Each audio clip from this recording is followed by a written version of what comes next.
Right, guys, so welcome to another episode of CarCast.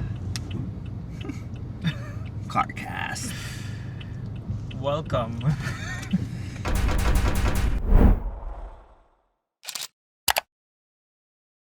So today, meron tayong pupuntahang we're going on a trip to check out a special vehicle, no?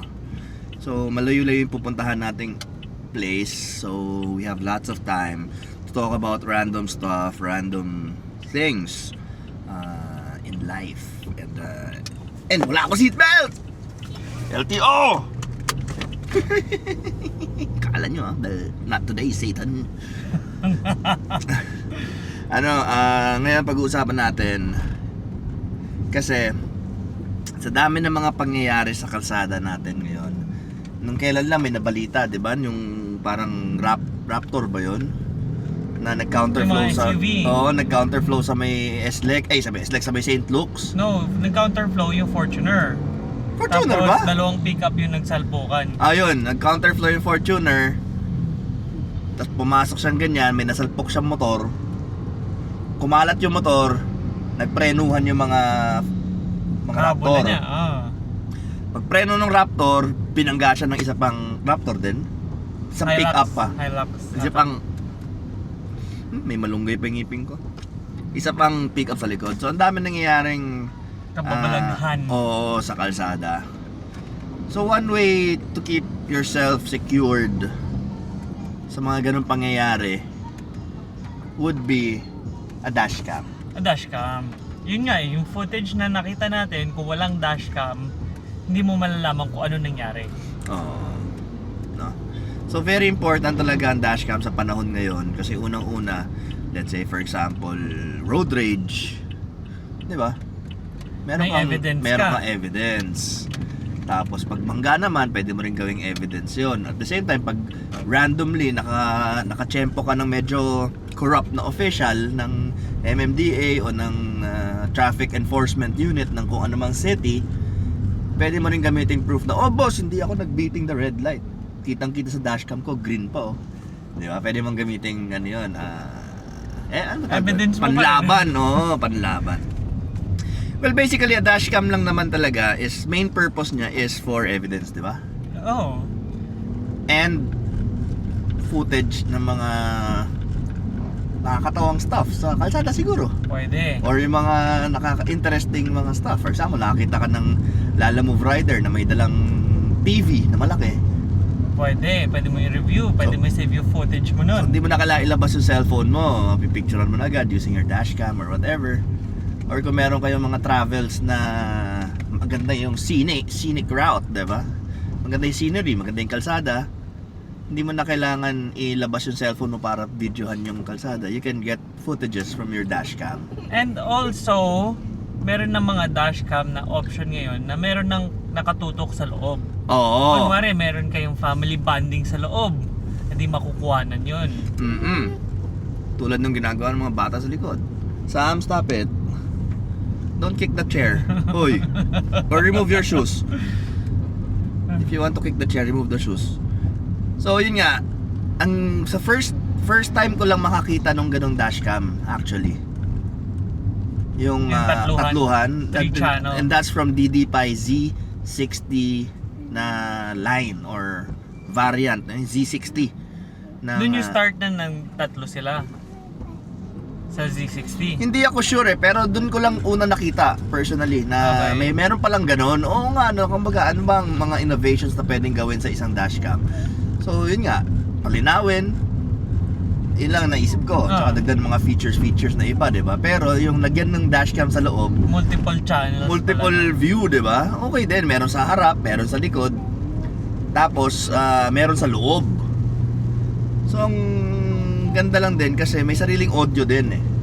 Yung sa loob. Yung sa loob. So for example, nagkakantahan kayo ng mga pamilya na talagang maka-capture nyo yung mga ganong kulitan, bonding moments. At the same time, if you're a Grab driver nga naman, di ba? Secured ka dun. Oo, for example, na-hold up ka. Diba? Kita mo talaga kung sino yung nang-hold up sa'yo. At meron ka ng evidence ulit. Or actually, also pang road rage. Pwede mo ipakita na, hindi ako nauna. siya yung nauna sa akin, whatever, di ba? Parang ganon. Or hindi ako nagsi-cellphone. Yan, oo. Diba? So maganda rin talaga na may mga camera ka sa ano ba sa kotse mo. Security purposes talaga. Yung unang-unang DD5 na nagamit ko would be the Z50 Pro. Oh, maganda yun. Harap likod yon. Yun yung kinabit natin sa EG, Oo, di ba? maganda yun. Malinaw na nga yun 4K eh. Kaya na-experience, alam ko maganda siya kasi nga kinabitan si EG. So, alam ko yung features niya. Actually ako, like what I've said, ako naman, wala naman ako pakialam sa mga advanced features eh. Ang importante lang sa akin, kasi I'm a content creator. So ang importante sa akin is yung malinaw yung footage, harap tsaka likod, diba? So sa Z50 you have 4K nga ba yung Z50? Hindi ko masyadong matandaan. 4K yung harap, tapos 1080 yung likod, diba? So yun ang unang DD5 na nagamit ko.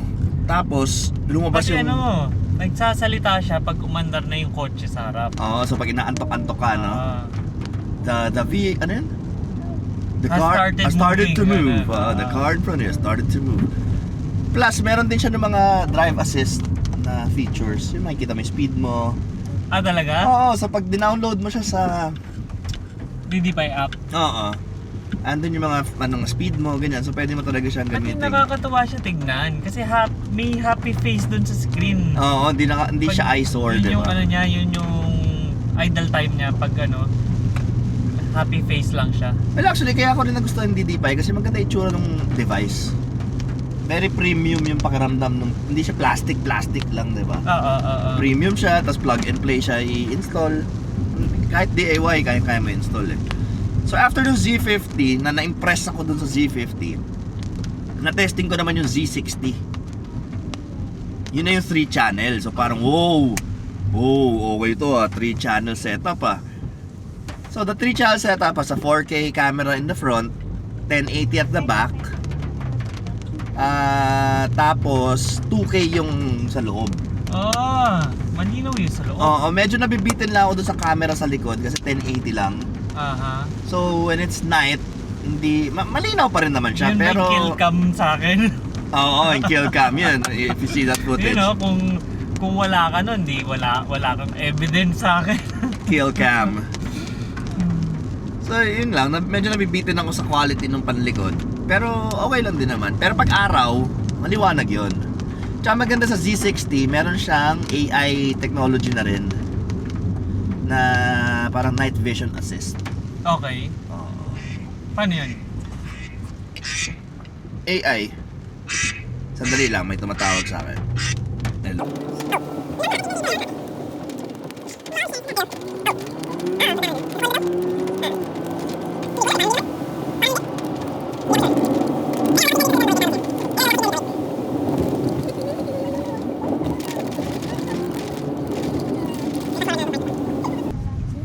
So again, ano yung pinag-usapan natin? Going back sa AI feature ng DD5. Hindi ko alam kung paano siya gumagana, pero in some way napapalinaw niya and less grainy yung shot. Well, ang isa naman sa mga pinaka-importante talaga sa dashcam is kung readable ba yung plaka ng... Oo! Diba? Siguro I think isa rin yun na may ganong feature sila. Yes? Wait lang, I'm waiting for a call. Tapos pero yung sa loob, impressive talaga kasi malinaw din yung 2K na camera sa loob. Ano yun eh? DD5 X2. X2 Mini. X2 Mini yung camera sa loob. Tapos ang maganda doon, dalawang memory card. Yung X2 Mini, binibenta pa nilang stand-alone yun, hiwalay. Pwede mo siyang gamitin as a dashcam also. Okay. Isipin mo yun, yung dashcam mo na para sa labas kasama sa Z60 Pro na gagamitin naman sa loob na alam mo talagang quality talaga yung footage. Tsaka wide. Kahit lagay mo lang sa gitna yung yung tawag dito, yung camera, sakop niya yung passenger tsaka driver seat pati yung likod. Wide angle siya eh. Yun din isa na nagustuhan ko sa DD5 na mga dashcam. Sobrang wide angle niya. Kahit ilagay mo siya sa hindi gitna, medyo alanganing pwesto, sakop niya yung buong harap nung mga pangyayari. So after the Z60, na-testing ko naman yung Z60 Pro. So ano ba difference ng Z60 Pro sa Z60? Pagkakabit ko ng Z60 Pro, napansin ko agad na yung Z60 Pro mas malinaw. Although pareha silang 4K, pero mas malinaw yung Z60 Pro kaysa sa Z60. So tinignan ko kung bakit. Nag-upgrade sila ng lens eh. Sony Starvis yung gamit nilang lens. Sony na. Oo, yung sa Z60 parang Sony Galaxy. is well known for their cameras. Oo. So parang pro lens na yung ginamit nila, Oo. Sony Starvis na lens. So sa maliwanag, ang ganda ng kulay ng video, plus very crisp and very sharp yung video. Tsaka parang maganda yung tawag doon, yung bitrate. Parang gano'n. Bitrate pa tawag doon. Ano tawag doon? Frame FPS. Okay. Oo. Frame per second. Frame per Yung second. ano niya. Hindi Yung siya flow ng hindi siya dodgy, video. hindi siya smooth na smooth yung video footage. So talagang may kita mo kung may sense of speed, etc. Ganun. Plus, aside from that, 3-channel setup din yung Z60 Pro. Merong harap din, which is the same, so Mini X2, Mini 2X, at saka isang 1080 sa likod. Tapos, nung nag-review ko yung footage, napansin ko agad na mas mabilis kumonect yung Z60 Pro kaysa sa Z60. Tsaka mag-file transfer. Okay, since nandiyan ka naman yung connectivity nung tatlong camera, di ba? Isang control mo lang siya gagamitin? Or Isang app lang. you have to connect to each camera pa? Alin ba yung sa Z60 Pro? Isa lang. You just have to connect dun sa isang device lang, tapos ma-review mo lahat ng camera? Galing ha? Oo. Pero di ba meron silang stand-alone na kanya-kanyang memory card storage? Meron. So pwede mo rin pasukin yung kada... Siguro, para hiwalay lang yung... Para hindi lang magsunog ng memory. Oo, may sariling memory card yung Galing, X2, tapos may sariling memory card yung harap likod. Kunyari, kung kailangan mo lang, di ba, yung sa loob, yung memory card lang sa loob yung kukunin mo. Pero all you have to do is just to connect with the DDPi app, tapos maaano mo na. Lahat. Oo, yung harap, likod. Hindi ka na palipat-lipat, kunyari, kiklik mo yung device. Oo. Hindi na ganun. Tsaka minsan, isang pindutan mo lang dun sa video na ida-download mo, da-download din yung tatlo. Oo. Pero pag gusto mo naman yung isang video lang da-download mo, pupuntahan mo yung memory yung album nung camera na yon. Galing Oo, tsaka mas mabilis siya kumonek, mas mabilis din siya mag-file transfer kaysa dun sa Z60. So, two main advantages ng Z60 Pro sa Z60 would be yung better connectivity, faster connectivity, and yung lens quality or picture quality, image quality nung Z60 Pro. Tapos sobrang liit lang ng price difference ng Z60 at Z60 Pro. Talaga? Oo, Sulit pala talaga. sulit. Yung Z50 to Z60 medyo malaki-laki yung price difference kasi 2 camera setup versus 3 camera setup. Pero yung Z60 to Z60 Pro, onti lang yung price difference. So let's say for example, meron kang kotse na lagi mong gamit, siguro it's worth it na lagyan mo ng Z60 Pro, diba? Tapos yung mga secondary cars mo lang, Z60. Ikaw, paano mo didiskarte yung gano'n? Siyempre, sabihin mo kunwari, family car nga, it would be better na talagang kuha mo lahat for safety talaga. And syempre, memories nung what's happening inside the car. Tapos, kung sakali naman, okay na rin yung dual camera for the other cars like what you said. Kasi ang importante lang naman talaga dyan is na monitor mo what's outside. Kaya, yun. Pero ako, simula nung gumamit ako ng 3 camera setup, ayoko na Dual lang. dual, Mayabang.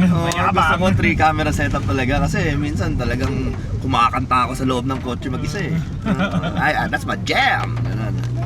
Tsaka, again, going back, kasi nga content creator, so there are times na talagang meron mga nangyayari and you wish that it should have been filmed, diba?